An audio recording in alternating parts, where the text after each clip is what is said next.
Assalamu alaikum dear students. I am Professor Moinul Hassan. Today's lecture is on FUNCAT vocabulary lists 4 to 6. So dear students, let's start our lecture.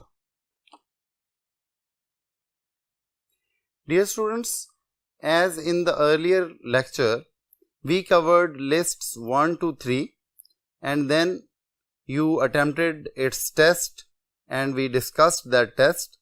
Now is the turn for lists 4 to 6. हम इन vocabulary की lists के साथ कुछ tips and techniques जो कि vocabulary development के लिए ज़रूरी हैं वो पहले lecture में भी discuss की और words को उनके साथ relate किया और इस list में भी पूरी list आप लोगों के पास है और आप उसको पढ़ेंगे. इनमें से कुछ words choose करके मैं एक lecture की शक्ल में आप लोगों के सामने प्रेजेंट करूंगा ताकि टिप्स एंड टेक्निक्स आप लोगों के साथ मज़ीद डिस्कस हो जाएं और आपके जहनों में मज़ीद पुख्ता हो जाएं. डियर स्टूडेंट्स, लिस्ट नंबर 4 में जो लेटर्स डबल हो जाते हैं वो अपनी इंटेंसिटी को बढ़ाते हैं और अपनी इंटेंसिटी में ज़रा ज़्यादा हो जाते हैं. जैसा कि थर्ड वर्ड जो कि लिस्ट नंबर 4 में है वो एबुलिशन है, तो ये बबलिंग को कहते हैं. इसमें ये जो डबल एल है ये अपना इम्पैक्ट डाल रहा है. नेक्स्ट वर्ड जो कि मैं एक आपको बताना चाहूँगा वो एक्सेंट्रिक है. अब इसमें एक रूट इस्तेमाल हो रही है, बहुत कॉमन रूट है. अब ये जो वर्ड एक्सेंट्रिक है अगर इसको हम ऐसे ही लिख दें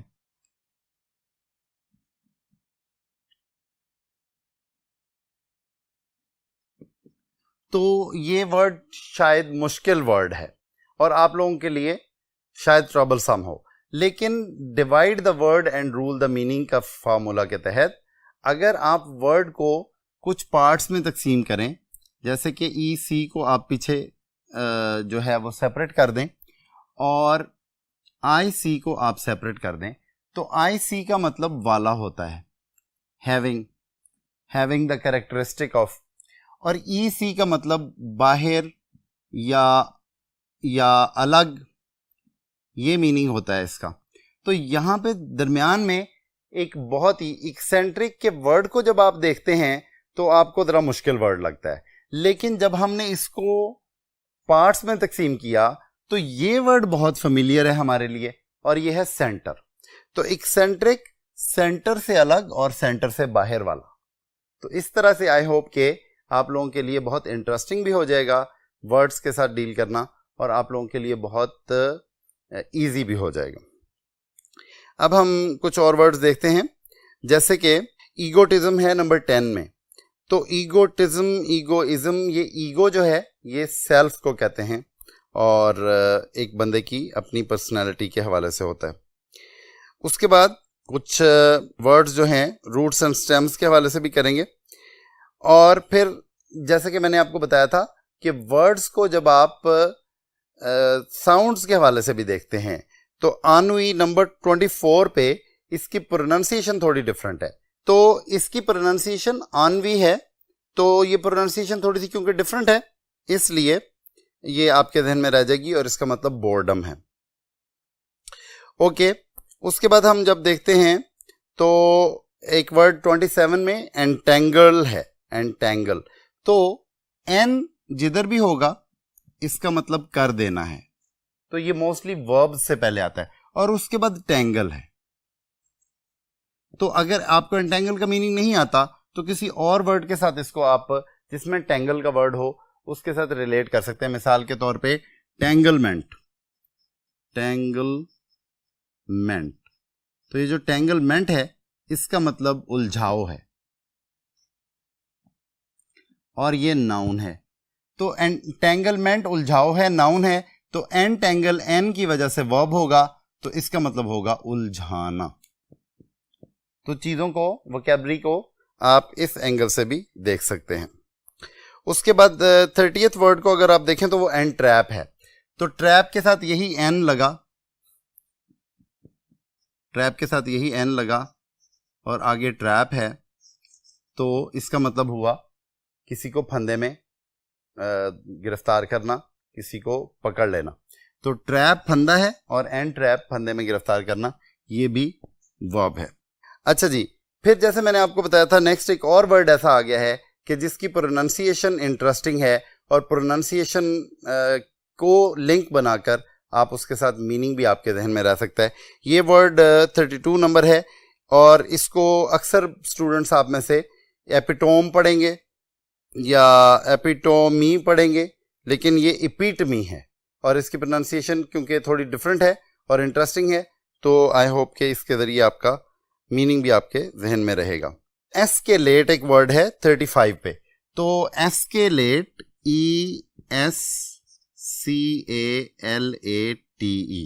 अब इसमें ये भी वर्ड मुश्किल लग रहा है और है मुश्किल, स्टूडेंट्स के लिए होगा, लेकिन इसमें भी आप देखें SCAL ये वर्ड आसान है। तो ई यहां पे बढ़ाने के लिए इस्तेमाल हो रहा है, इजाफे के लिए इस्तेमाल हो रहा है, तो एस्केलेट और ATE वर्ब होता है जिसका मतलब होता है कर देना, तो स्केल को बढ़ा देना। एस्केलेट किसी चीज के स्केल को बढ़ा देना। ओके, अब आप देखिए एस्पाउस है प्रमोट, बिट्रॉथ, मैरी, सपोर्ट। तो एस्पाउस 37 में अगर आपको मुश्किल लगे ESPOUSE, अगर आपको ये वर्ड मुश्किल लगे तो ई से हट के आप बाकी देखिए तो वो है स्पाउस। तो स्पाउस मियाँ का बीवी और बीवी का मियाँ, ये स्पाउस हैं एक दूसरे के लिए। तो अब आप ये देखें कि एस्पाउस ई का मतलब बढ़ाना, कर देना या प्रमोट करना, तो एस्पाउस का वही मीनिंग हो गया प्रमोट, बिट्रॉथ, मैरी, सपोर्ट। तो जैसे कि मैरिड कपल एक दूसरे के लिए एक दूसरे की सपोर्ट होने चाहिए, इसी तरह से एस्पाउस में भी किसी को सपोर्ट करना, किसी के साथ मिलकर रहना, किसी के साथ अलाइन होना। नेक्स्ट हम कुछ वर्ड्स देखेंगे। एवरलास्टिंग 40th में है, तो ये आसान वर्ड है। उसके बाद एग्जैजरेट, इसमें भी डबल जी है। जैसे कि मैंने आपको बताया था कि जो लेटर्स डबल होंगे वो अपनी इंटेंसिटी को बढ़ाएंगे, तो एग्जैजरेट का मतलब होता है एक पर्टिकुलर लेवल से ज़्यादा किसी चीज़ को बढ़ा चढ़ाकर बयान करना। अब 42 नंबर पे एक वर्ड है जिसमें कि मैं आपको कंपैरिजन एंड कंट्रास्ट वाली जो टिप पहले लेक्चर में बताई थी, फर्स्ट लिस्ट जो थी यानी लिस्ट 1 to 3, उसके लेक्चर में मैंने जो टिप दी थी वो इससे रिलेट कर रही है। देखिए एग्जॉल्ट का वर्ड है 42 नंबर पे। तो एग्जॉल्ट को जहन में पक्का करने के लिए एक बहुत अच्छा तरीका है, वो ये है कि आप इसके पेयर ऑफ वर्ड के साथ इसको कंपेयर करके देखें। एग्जॉल्ट का मतलब होता है किसी का दर्जा बढ़ाना, किसी को इज्जत देना या दर्जा बढ़ाना। और एक वर्ड होता है एग्जल्ट, EXULT। तो एग्जल्ट का मतलब होता है बहुत खुश होना। इनका आपस में मीनिंग का कोई रिलेशन नहीं है, लेकिन इनका आपस में प्रोनाउंसिएशन का रिलेशन है। तो इस प्रोनाउंसिएशन के रिलेशन से एक आपके जहन में लिंक बन जाएगा और इन दोनों का मीनिंग अलग अलग आपके जहन में रह जाना चाहिए। उसके बाद ये जितने भी वर्ड्स 41 से स्टार्ट हो रहे हैं, इनमें एक ही रूट चल रही है। 41 से आप देखिए exaggerate, exalt, excel, exclaim, excel, exile, exonerate, expatriate, explicit, expunge, ये सारे वर्ड्स जो हैं ये 56 तक जा रहे हैं और इन सब में जो रूट चल रही है वो EX है। तो EX का मतलब होता है बाहर को, बढ़ा हुआ, जरूरत से ज्यादा, बाहर को, और गैर जरूरी, ज्यादा, ये सारे मीनिंग्स EX के हैं और इन सारे वर्ड्स में वो किसी न किसी तरीके से रिलेट कर रहे हैं। उसके बाद हम देखते हैं कुछ वर्ड्स को आप इस तरह से भी जहन में रख सकते हैं कि वो आपको जब रिपीट हों तो आप उनके मीनिंग के लिए तैयार हों। पहली दफ़ा अगर पूरी तरह से समझ नहीं भी आई तो अगर रिपीट हों तो पहली दफ़ा इतना सा ज़रूर आपके जहन में वो वर्ड रह गया हो कि जब आप नेक्स्ट टाइम उस वर्ड से एनकाउंटर करें तो आप इस काबिल हों कि उसको समझ सकें। अब कुछ वर्ड्स ऐसे हैं जो ह्यूमन फेशियल एक्सप्रेशंस या बिहेवियर एक्सप्रेशन से मुतालिक होते हैं, तो उनको भी आप एक दूसरे के साथ कंपेयर या कंट्रास्ट करके देख सकते हैं। मिसाल के तौर पे 85 पे वर्ड है फ्राउन, FROWN, फ्राउन।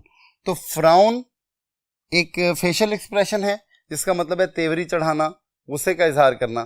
तो इसको फेशियल एक्सप्रेशन के तौर पे जो दूसरे फेशियल एक्सप्रेशंस हैं उनके साथ कंपेयर या कंट्रास्ट करके आप देख सकते हैं। मिसाल के तौर पे फ्राउन का एंटोनिम जो है वो स्माइल है, तो स्माइल एक पॉजिटिव एक्सप्रेशन है और फ्राउन एक नेगेटिव एक्सप्रेशन है।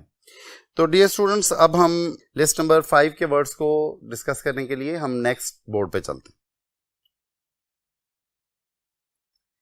जी डियर स्टूडेंट्स, तो गेइटी पहला ही वर्ड है और गेइटी में अगर आपने लिंक बनाना है अपने जहन में तो आप बनाएंगे गे वर्ड के साथ।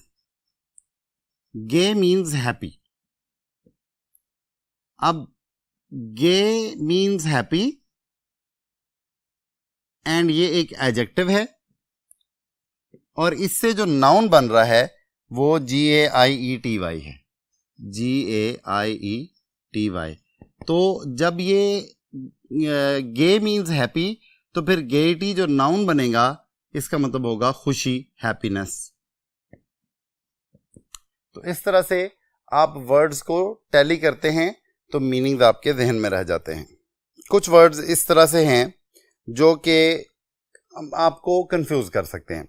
मिसाल के तौर पे 11 नंबर पे है ग्लटनस, ग्लूई, स्टिकी, विस्कस। तो ग्लूटिनस GLUTINOUS, ग्लूटिनस। ये गिलेटिन एक मादा है जो कि स्टिकी होता है, तो ग्लूटिनस का मतलब स्टिकी है। लेकिन एक वर्ड ग्लटन भी होता है, GLUTTON, ग्लटनस। ग्लटन तक भी हो सकता है और आगे अस भी हो सकता है।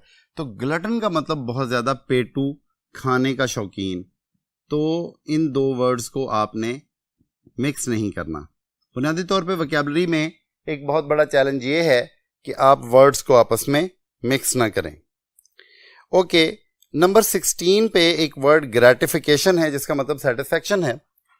तो GRAT, ग्रैट जिधर भी होगा इसका मतलब थैंकफुलनेस है, हैप्पीनेस है। अब जितने भी वर्ड्स में ग्रैट लगा होगा, GRAT, इसमें देखिए ग्रैटिस होता है जिसका मतलब होता है एक्स्ट्रा।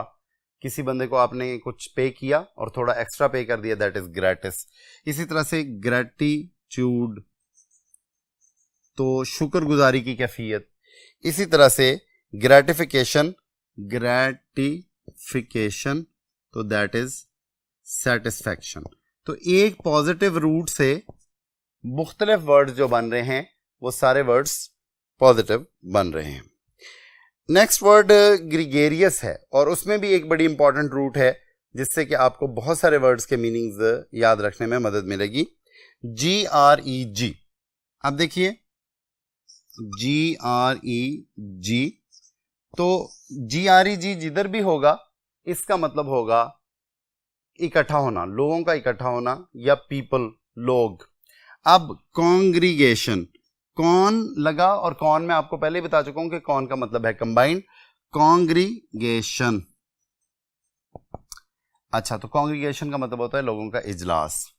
उसी तरह से GREG और ग्रीगेरियस, RIOUS, ग्रीगेरियस, तो मिलके रहने वाला, लोग जो आपस में मिलजुल के रहें। ऐसा शख्स ग्रीगेरियस होता है जो कि मिलने जुलने को पसंद करे और मेल जोल को पसंद करे, अलग रहना ना पसंद करे।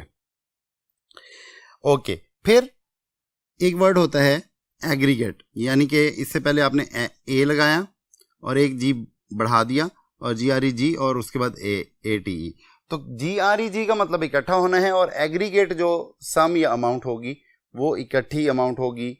और एग्रीगेट जब आप करते हैं तो उसका मतलब है कि आप सम टोटल कर रहे हैं। कुछ और वर्ड्स देखते हैं, जैसे कि 27 है तो इसमें हैपलेस है। तो हैपनिंग और हैपलेस हैपलेस वो बंदा है जिसके साथ अच्छी हैपनिंग ना हुई हो। तो हैपनिंग, क्योंकि हैपनिंग का मतलब वाकया है, तो हैपलेस जिसके साथ अच्छी हैपनिंग ना हुई हो। फिर हम कुछ वर्ड्स ऐसे होते हैं जो कि किसी प्रॉपर नाउन से रिलेट कर रहे होते हैं। मिसाल के तौर पे हरक्यूलिस एक बहुत बड़ा जनरल हुआ है और किंग हुआ है, तो वो क्योंकि बहुत सक्सेसफुल था और मुश्किल काम करता था, तो हरकुलियन जो कि 34 नंबर पे है, ये उसके प्रॉपर नाउन से एक एडजेक्टिव बना हुआ है, जिसका मतलब है हरकुलियन टास्क कहते हैं बहुत मुश्किल कोई काम जो कि कोई शख्स कर रहा हो। उसके बाद 37 नंबर पे देखिए होमोजेनस। देखिए होमो एंड जेनस,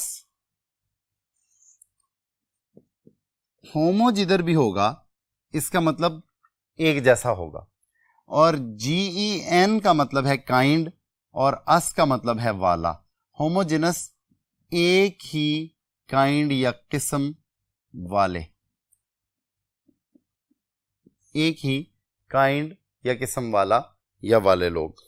और होमोजेनाइज्ड, होमोजेनाइज्ड मिल्क कहते हैं, तो जिसमें के फैट पार्टिकल्स को टर्न करके पूरे वाटर बॉडी में, पूरे मिल्क बॉडी में इक्वली डिस्ट्रीब्यूट कर दिया जाता है और वो बलाई वगैरह उसमें नहीं रहती, होमोजेनाइज्ड मिल्क होता है।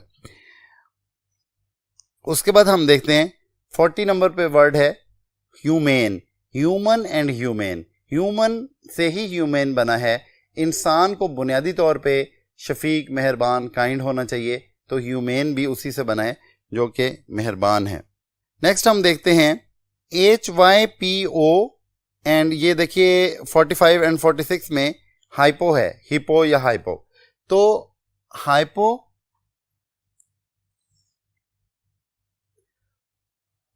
जी, तो हाइपो और हाइपर, तो इन दो, ये दोनों एक दूसरे के कंट्रास्ट में है।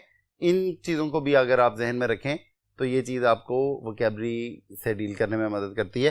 मिसाल के तौर पे हाइपो जो है इसका मतलब है लो एंड हाइपर का मतलब है हाई, तो ये दोनों एक दूसरे के कंट्रास्ट हैं। जैसे कि हाइपोथर्मिया होगा तो इसका मतलब होगा थर्म, जिधर भी होता है थर्म का मतलब होता है हीट, थर्म का मतलब हीट होता है। जैसे थर्मोमीटर, तो हीट को मीटर करने वाली और हीट को मेजर करने वाला टूल। तो हाइपोथर्मिया ऐसी कंडीशन जिसमें के हीट कम हो जाए, और हाइपरथर्मिया ऐसी कंडीशन जिसमें के हीट बढ़ जाए। नेक्स्ट वर्ड्स हम देखते हैं 56 देखते हैं इम्पेडिमेंट। अब इसमें PED की रूट यूज हुई है। इम्पेडिमेंट में